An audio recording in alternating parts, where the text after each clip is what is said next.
Good morning everyone. Current affairs की series में 23 अगस्त पे हम पहुंच चुके हैं और आज के इंपॉर्टेंट करंट अफेयर्स जो हैं उसे एमसीक्यू के थ्रू डिस्कस करने वाले हैं। This is brief introduction about me. My name is Prince Luthra, all India rank 577 from UPSC CSC 2014 batch. और आज के जो इंपॉर्टेंट टॉपिक्स हैं वो मैं आपको दिखा देता हूँ यहाँ पर स्क्रीन के ऊपर। So today we are going to discuss about ZyCoV D, जिसको अभी अप्रूवल देने की बात चल रही थी। पेपराइन के बारे में डिस्कशन करेंगे। नेक्स्ट एक पर्टिकुलर स्पीसीज को लेकर हमारा डिस्कशन होगा। P2P लैंडिंग को लेकर डिस्कशन करने वाले हैं। कौन कौन एक्सरसाइज को डिस्कस करेंगे। Then largest floating PV project, इसको लेकर भी डिस्कशन होगा। ग्रीनलैंड मैप रिलेटेड क्वेश्चन देखने वाले हैं। स्टेट मेंटल अथॉरिटी कौन सा राज्य लेकर आया है ये जानेंगे। और फाइनली हिंदुस्तान 228 यूपीएससी के अंदर पूछा जा सकता है, इसके बारे में भी डिस्कशन करेंगे।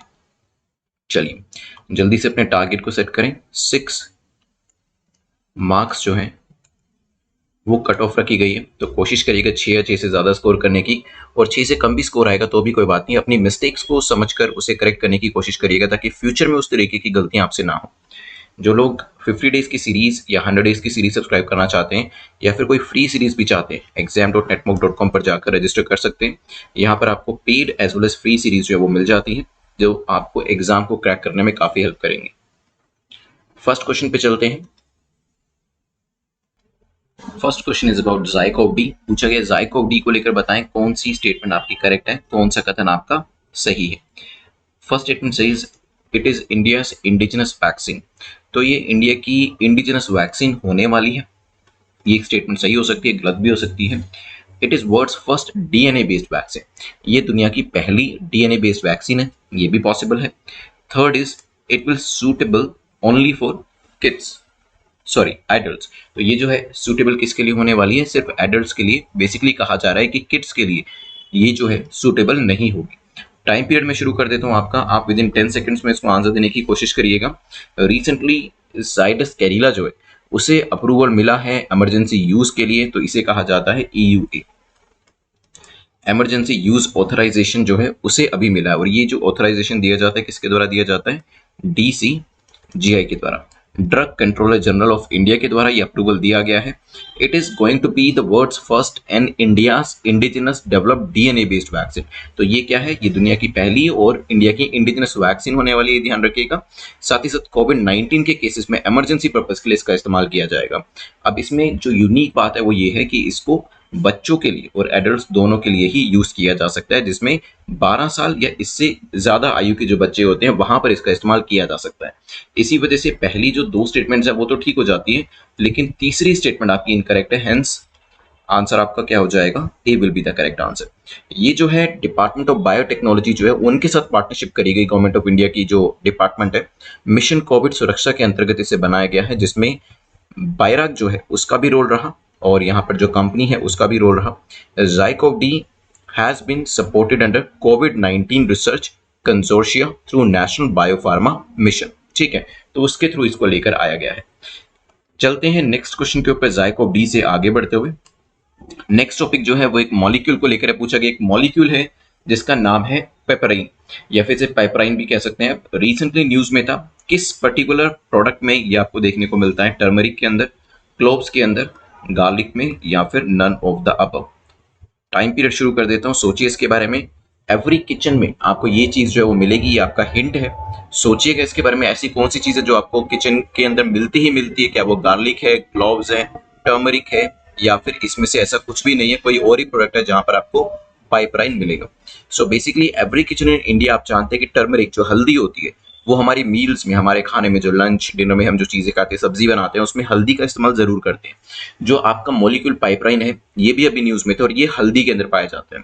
द एक्चुअल टर्मरिक स्लाइस या फिर जो टर्मरिक पाउडर होता है, that we basically use every day, हम जितने भी मील्स प्रिपेयर करते हैं उसके अंदर इसको डालते हैं, हल्दी के अंदर। ठीक है, यहाँ पे इसमें 3% एक्टिव कंपोनेंट जो होता है वो किसका होता है, कर्क्यूमिन का। ओके, बट अभी रिसेंटली रिसर्चर्स ने ये भी पॉइंट आउट किया है कि एक और मॉलिक्यूल है जिसको कि कहा जाता है पाइपराइन, वो भी आपकी हल्दी के अंदर पाया जाता है, जिसकी वजह से जो उसकी पंजेंसी होती है उसका असर आपको हल्दी के अंदर देखने को मिलता है। क्या यहाँ पर आंसर क्या हो जाएगा, A will be the correct answer. चलते हैं नेक्स्ट क्वेश्चन के ऊपर। अब हल्दी से आगे बढ़ते हुए नेक्स्ट टॉपिक को देखते हैं, जो कि यहाँ पर एक पर्टिकुलर स्पीसीज को लेकर पूछा गया है।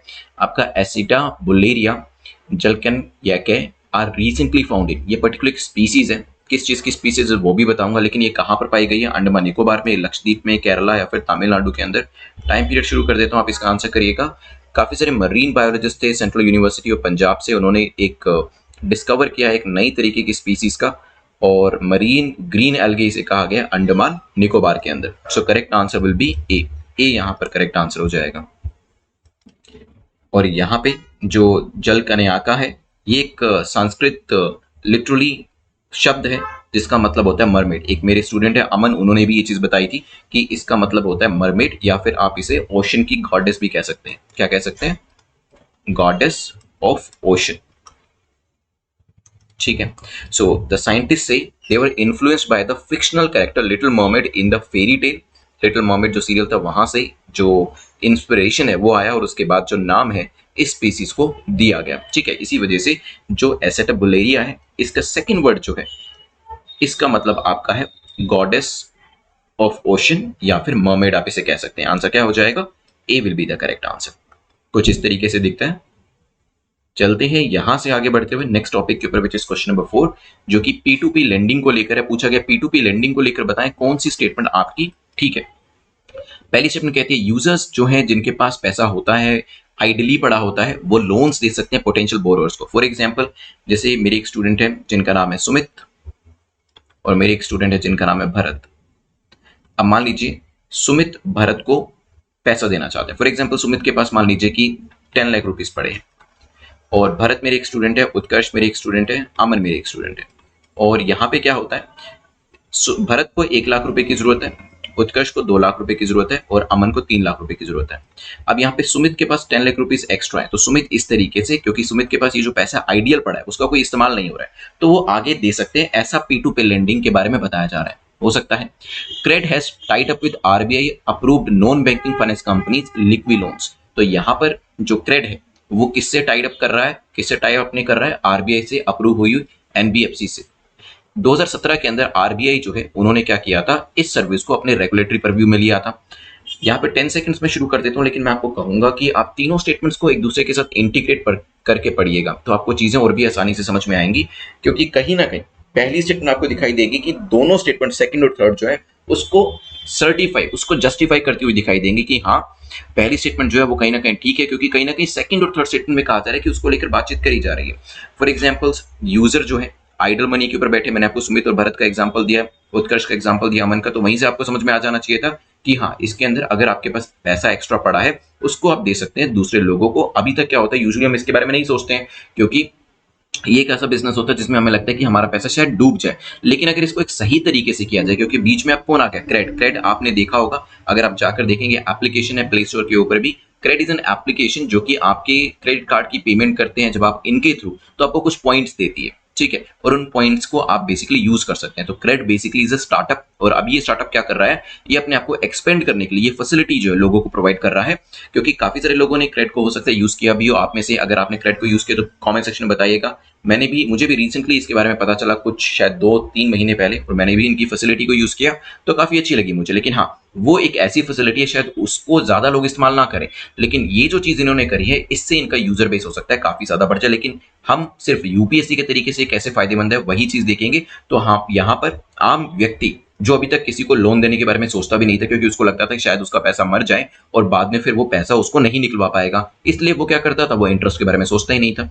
लेकिन यहाँ पर क्रेड ने आरबीआई के साथ, आरबीआई की अप्रूव करी हुई एनबीएफसी के साथ टाई अप करना शुरू किया है, जिससे सर्टिफाइड बोरोवर्स होंगे, जो पैसा लेने वाले हैं वो भी सर्टिफाइड होंगे, उनका भी एक अच्छा ट्रैक रिकॉर्ड होगा, जो पैसा देने वाले हैं उनका भी एक अच्छा ट्रैक रिकॉर्ड होगा, ताकि पैसा मरे ना, वो एनपीए ना। ठीक है, ये चीज का ध्यान इसके अंदर रखा गया है। तो पहली जो स्टेटमेंट है वो भी ठीक हो जाती है, सेकंड स्टेटमेंट भी ठीक हो जाती है, और आरबीआई के परव्यू के अंदर है ये 2017 से, ये स्टेटमेंट भी आपकी ठीक हो जाती है। आंसर क्या हो जाएगा?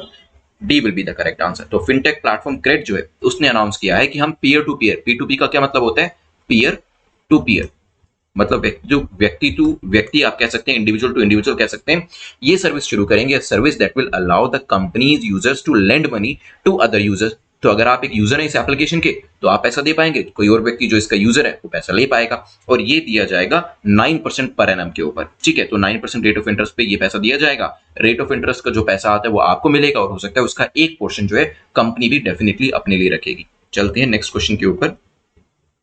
करेक्ट से आगे बढ़ते हुए क्वेश्चन नंबर 4 को देखते हैं, जो कि बात कर रहा है इंस्टीट्यूट ऑफ एनिमल बायोटेक्नोलॉजी को लेकर। बताएं इसको लेकर करेक्ट स्टेटमेंट हमारी कौन सी है। पहली स्टेटमेंट कहती है the funding support for the same was provided under PM cares fund. तो इसके अंदर जो फंडिंग सपोर्ट है एनिमल बायोटेक्नोलॉजी इंस्टीट्यूट या फिर NIAB को लेकर जो हमारी स्कीम है इसको लेकर वो किसके द्वारा दिया जा रहा है, पीएम केयर्स फंड के द्वारा दिया जा रहा है। In public interest it is necessary to establish more facilities to regulate the testing of कोविड-19। यहाँ पर बेसिकली कोविड-19 की टेस्टिंग को भी बढ़ाने की बात करी गई है, क्योंकि अब आप जानते हैं कि जानवरों के अंदर भी ये चीजें जो है जल्दी से कराई जा रही है, उनका वैक्सीनेशन भी कराया जा रहा है और टेस्टिंग फैसिलिटीज भी जो है एस्टैब्लिश करी जा रही है। Third, NIAB has been upgraded as CDL Central Drug Lab for COVID-19 vaccine testing facility eight Hyderabad. तीन स्टेटमेंट्स आपके सामने हैं, सोच समझ के आंसर करिएगा। National institute of animal biotechnology कहाँ पर लोकेट करती है, किस तरीके से काम किया जा रहा है, फंडिंग कहाँ से करी जा रही है, तो यहाँ पर पीएम केयर्स फंड के अंदर फंडिंग करी जा रही है, बात तो बिल्कुल ठीक हो जाती है। और यहाँ पर ध्यान इसी चीज के लिए दिया जा रहा है कि कोविड-19 की फैसिलिटीज जो है वो सही तरीके से अवेलेबल हो, और साथ ही साथ NIAB जो है उसको अपग्रेड किया गया। हैदराबाद की जो NIAB है उसे CDL के तौर पे अपग्रेड किया गया, और जो वैक्सीन फैसिलिटीज है, टेस्टिंग फैसिलिटीज है, उसको भी इंप्रूव करने की बात यहाँ पर करी जा रही है। तो आंसर क्या हो जाएगा, D will be the correct answer. चलते हैं यहाँ से आगे बढ़ते हुए क्वेश्चन नंबर 6 पे, और क्वेश्चन नंबर 6 पे जाने से पहले 50 डेज की जो सीरीज है, इवन फ्री सीरीज भी आपको exam.network.com पे मिल जाएगी, उसे जाके आप एनरोल करा लीजिएगा डे वाइज तैयारी करना चाहते हैं अगर। और अगर आप इसी साल के लिए तैयारी करें तो 100 डेज की सीरीज के लिए भी जा सकते हैं, और इसके लिए आपको 100 डेज देने की जरूरत नहीं है, आप चाहें तो दिन में 2 या 3 दिन भी कवर कर सकते हैं, मतलब पूरे कोर्स को चाहें तो आप 40-45 डेज में इजीली कवर कर सकते हैं। Similarly you can go for 200 days series अगर आप नेक्स्ट ईयर के लिए तैयारी कर रहे हैं, या फिर आप उससे भी बेहतर मिशन यूपीएससी 2022 के लिए जा सकते हैं, क्योंकि ये जो है एक फुल फ्लेज सीरीज आपके लिए रहने वाली है। अगर आप इस साल के लिए तैयारी कर रहे हैं तो आप 200 डेज के लिए शॉर्ट जो आपका क्रैश कोर्स रहता है डे वाइज तैयारी करने का, उसके लिए जा सकते हैं। क्वेश्चन नंबर 6 को देखते हैं। क्वेश्चन नंबर 6 बात करता है which of the following statement is or are correct about Konkan exercise. Konkan exercise को लेकर पूछा, बताइए करेक्ट स्टेटमेंट कौन सी है। ये एक बायलेटरल मैरीटाइम एक्सरसाइज है, हो सकता है यूके और इंडिया के बीच में होती है और 2004 से कराई जा रही है। सोचिए क्या आंसर होगा, फिर करते हैं इसको लेकर एक डिस्कशन। एक्सरसाइज जो है इसमें पार्टिसिपेशन किया जाता है इंटीग्रल हेलीकॉप्टर्स के द्वारा, वॉरफेयर एयरक्राफ्ट रहते हैं, शिप्स जो है दोनों तरफ से ज्वाइन करते हैं इसके अंदर, और यहाँ पर बैक टू बैक तीनों जो पिछले क्वेश्चन आपने देखे तीनों में आंसर डी था। कई बार यूपीएससी के अंदर भी ऐसा होगा, back to back answer D आने शुरू हो जाएंगे और आपको डाउट होने लग जाएगा कि यार पिछले 3 क्वेश्चन का आंसर डी था, अब ये चौथा भी डी होगा क्या। ऐसा हो सकता है, इसमें कोई बड़ी बात नहीं है। तो इस चीज को लेकर कॉन्फिडेंस अपना लूज मत होने दीजिएगा, क्योंकि जब हम लोग भी इस तरीके से जो आपके बबल्स होते हैं फिल करते थे प्रीलिम्स एग्जाम के अंदर, कई बार लगता था कि यार 13वें क्वेश्चन का आंसर डी, चौथे क्वेश्चन का आंसर डी, 15वें क्वेश्चन का आंसर डी, 16वें का डी, और फिर 17वें का भी जब डी आता था ना तो हम अपने आप को डाउट करने लग जाते थे। लेकिन इसका कोई भी लिंक नहीं होता है आंसर से, all these questions are mutually exclusive. ठीक है, तो इस तरीके से मत सोचिएगा, जैसे यहाँ पर भी पिछले 3 क्वेश्चन का आंसर आपके डी आए हैं। Yes, it's a bilateral exercise जो इंडिया और यूके के बीच में होती है और 2004 से इसे कंडक्ट कराया जा रहा है। ठीक है, तो रॉयल नेवी जो है और इंडियन नेवी के बीच में ये एक्सरसाइज कराई जाती है, ध्यान रखिएगा इसके बारे में। चलते हैं नेक्स्ट क्वेश्चन के ऊपर, विच इज क्वेश्चन नंबर 7, जो कि पूछ रहा है recently largest floating PV project जो है वो कहां पर कमीशन किया गया है। टाइम पीरियड में आपका शुरू कर देता हूं। नेशनल थर्मल पावर कॉर्पोरेशन ने कमीशन किया है largest floating solar PV project, 25 megawatt का है, और ये किया गया है सिमाद्री थर्मल स्टेशन विशाखापट्टनम आंध्र प्रदेश के अंदर। सी हमारा यहाँ पर आंसर हो जाएगा, ध्यान रखिएगा इसके बारे में। चलते हैं यहाँ से आगे बढ़ते हुए, कुछ चीजें अगर कहें तो मैं बता देता हूँ इसके बारे में भी। जैसे स्क्रीन पे आपको दिखाई दे रहा होगा, this is the first solar project जिसे कि सेटअप किया जाएगा फ्लेक्सिबलाइजेशन स्कीम के अंदर, जिसे कि गवर्नमेंट ऑफ इंडिया ने 2018 में नोटिफाई किया था। फ्लोटिंग सोलर इंस्टॉलेशन जो है ये एक यूनिक एंकरिंग डिजाइन से बनाया जाएगा, दैट इज स्प्रेड ओवर 75 एकड़, और साथ ही साथ एनटीपीसी जो है वो प्लान कर रही है कि hydrogen based micro grid system जो है वो भी यहाँ पर पायलट बेसिस के अंदर इसी रीजन के अंदर लेकर आया जाए। क्वेश्चन नंबर 8 को देख लेते हैं, जो कि बात करता है consider the following statement with respect to Greenland. Greenland को लेकर मैप रिलेटेड एक क्वेश्चन पूछा गया है। कहा है कि कनाडा इसके ईस्ट में है, हो सकता है आइसलैंड इसके वेस्ट में है, ये भी हो सकता है, एंड आर्कटिक इसके साउथ में है, ये भी हो सकता है। सोचिए इसके बारे में, फिर करते हैं इसको लेकर एक डिस्कशन कि कौन कौन सी चीजें इसके अंदर आपको करेक्ट दिखाई दे रही हैं। सैटरडे को क्या हुआ, सैटरडे को for the first time on record summit of Greenland received rain and not snow. पहली बार देखा गया ग्रीनलैंड के अंदर जो समिट थी, सबसे ऊंचाई की जो चोटी थी, वहां पर रेनफॉल हुई, स्नो नहीं गिरी। जस्ट एज टेम्परेचर जो वहां पर था वो स्पॉट किया गया, वो एक फ्रीजिंग पॉइंट से ऊपर चला गया for the third time in less than 10 year. तो एक यूनिक टाइप का इंसिडेंस जो था वो यहाँ पे ग्रीनलैंड के ऊपर हमें देखने को मिला। अब हम बात करते हैं यहाँ पे कि ये कनाडा की जो लोकेशन है वो कैसे है, आइसलैंड की कहाँ है, आर्कटिक की कहाँ है। आर्कटिक तो वैसे भी सबसे नॉर्थ में है, तो ये किसी भी चीज के साउथ में कैसे हो सकता है, तो ये तो वैसे ही आप एलिमिनेट कर दीजिए। तीसरी जो स्टेटमेंट है वो तो करेक्ट हो ही नहीं सकती, इसी वजह से बी और सी आप एलिमिनेट कर दीजिए। मतलब आंसर या तो ए होगा या डी होगा। मतलब पहली जो दो स्टेटमेंट है या तो ये भी गलत होंगी या ये दोनों सही होंगी। एक बार इसको मैप के ऊपर देखते हैं। अगर आप ग्रीनलैंड को देखेंगे, इसके वेस्ट में आपको कनाडा दिखाई देगा, ईस्ट में आपको आइसलैंड दिखाई देगा, ऊपर आपको नॉर्वे का पार्ट भी दिखाई दे रहा है, आर्कटिक ओशन ऊपर है, डेवर स्ट्रेट नीचे है, नॉर्थ अटलांटिक जो ओशन है वो भी नीचे है। इसका मतलब कनाडा कहाँ पे था, वेस्ट में था, और आइसलैंड कहाँ पे था, ईस्ट में था। तीनों स्टेटमेंट गलत होने की वजह से once again answer is D. पिछले 4 क्वेश्चन का आंसर डी आया है। इसको लेकर बिल्कुल भी स्ट्रेस मत लीजिएगा, ये चीजें जो है अपने कॉन्फिडेंस से आंसर करिएगा, ना कि पिछले क्वेश्चन के बबल वाले आंसर को देखते हुए। अगर आप श्योर हैं अपनी चीज को लेकर तो श्योर रहिएगा। क्वेश्चन नंबर 9 को देखते हैं। विच of the following government is coming up with the state mental authority. तो यहां पर कौन सी गवर्नमेंट ऐसी है, कौन सी सरकार ऐसी है जो कि एक स्टेट मेंटल अथॉरिटी के साथ आपके सामने आ रही है। तो बेसिकली एक नई एडवांसमेंट लेके आई जा रही है। एक गवर्नमेंट है जिसने प्रिपरेशन स्टार्ट कर दिया है ताकि एक स्टेट मेंटल अथॉरिटी को कॉन्स्टिट्यूट किया जा सके।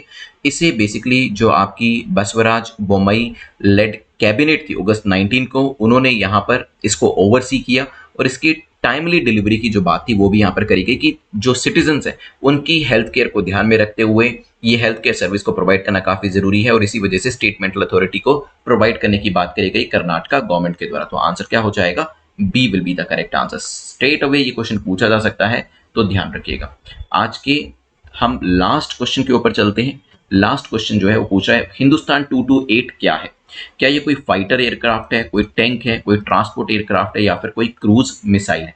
10 सेकंड का टाइम शुरू कर देता हूं। अगस्त 15 को भी हमने public sector aircraft manufacturing company Hindustan aeronautics limited जो है उसके द्वारा देखा गया कि सक्सेसफुल ग्राउंड रन किया गया, और एक लो स्पीड टैक्सी ट्रायल्स जो थे वो भी यहाँ पर किए गए एक कमर्शियल एयरक्राफ्ट की जिसका नाम है हिंदुस्तान 228। अब ये कमर्शियल एयरक्राफ्ट तो है, पर ये ध्यान देना पड़ेगा किस तरीके का है। यहाँ पे टाइप सर्टिफिकेशन भी दिया गया directorate general of civil aviation के द्वारा। The type certification by DGCA वो अनेबल करेगा HAL को ताकि इंटरनेशनल सर्टिफिकेशन भी उनके एयरक्राफ्ट को मिल सके। और ये है क्या, it is basically multiple utility और मल्टी यूटिलिटी एयरक्राफ्ट जो कि पैसेंजर और VIP को ट्रांसपोर्ट करने के लिए यूज किया जाएगा। सो आंसर आपका क्या हो जाएगा, C will be the correct answer. कुछ इस तरीके से दिखता है, देखिएगा।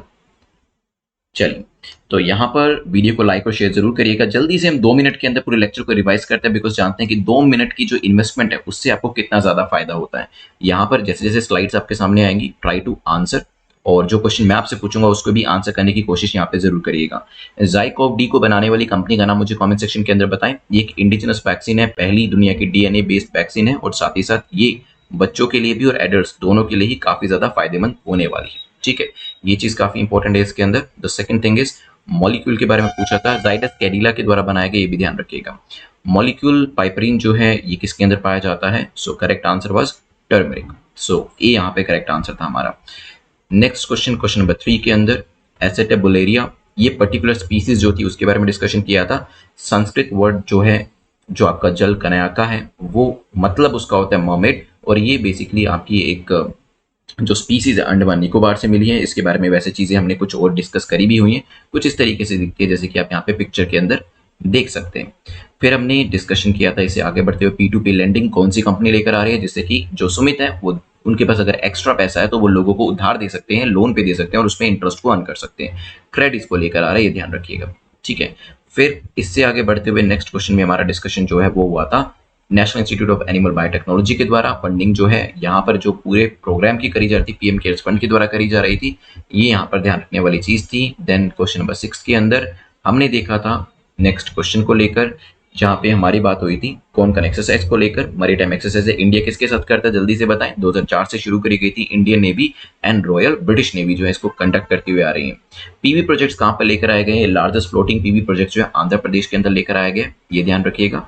फिर हमारा डिस्कशन हुआ था एनटीपीसी लेकर आए, ये भी ध्यान रखिएगा। नेक्स्ट क्वेश्चन ग्रीनलैंड के मैप को लेकर डिस्कशन हुआ था, बताइएगा आर्कटिक इसके नॉर्थ में है या साउथ में है, जो कनाडा है वो तो वेस्ट में है और आइसलैंड ईस्ट में है और आर्कटिक इसके नॉर्थ में है, ध्यान रखिएगा। फिर हमारा डिस्कशन हुआ स्टेट मेंटल अथॉरिटी को लेकर, कौन लेकर आ रहा है, कौन सी सरकार लेकर आ रही है, सो कर्नाटक गवर्नमेंट इसको लेकर आ रही है। और फाइनली लास्ट क्वेश्चन में हमारा जो डिस्कशन है वो हुआ हिंदुस्तान 228 को लेकर, ये एक ट्रांसपोर्ट एयरक्राफ्ट है, ये ध्यान रखिएगा। ठीक है, चलिए डीजीसीए जो है वो अभी यहाँ पे सर्टिफिकेशन का काम इसको कर रहा है। अभी मैं आपको यहाँ पर प्रीलिम्स का जो एक क्वेश्चन है वो दे देता हूँ और उसका आंसर आप जरूर करिएगा।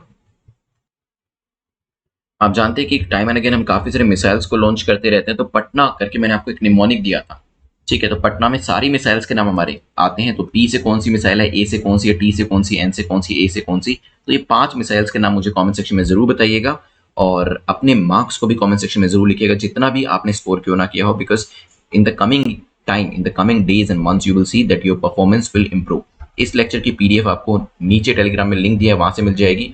और जो लास्ट 1.5 ईयर के आप करंट अफेयर्स करना चाहते हैं, करंट अफेयर्स के एमसीक्यूज को प्रैक्टिस करना चाहते हैं, ठीक है, वो आपको exam.netmock.com के ऊपर फ्री कोर्स के रूप में मिल जाएंगे। तो exam.netmock.com पे आप अपने मेल से लॉग इन कर लीजिएगा और फिर वो जो फ्री कोर्स है उसमें आप एनरोल कर लीजिएगा, ताकि पिछले 1.5 साल के एमसीक्यूज जो है करंट अफेयर्स के आप अच्छे से करके जाएं, जो आपको यूपीएससी और दूसरे एग्जाम में काफी ज्यादा हेल्प करेंगे। करंट अफेयर्स का पोर्शन तो कम से कम आपका वहां पर कंप्लीट हो जाएगा।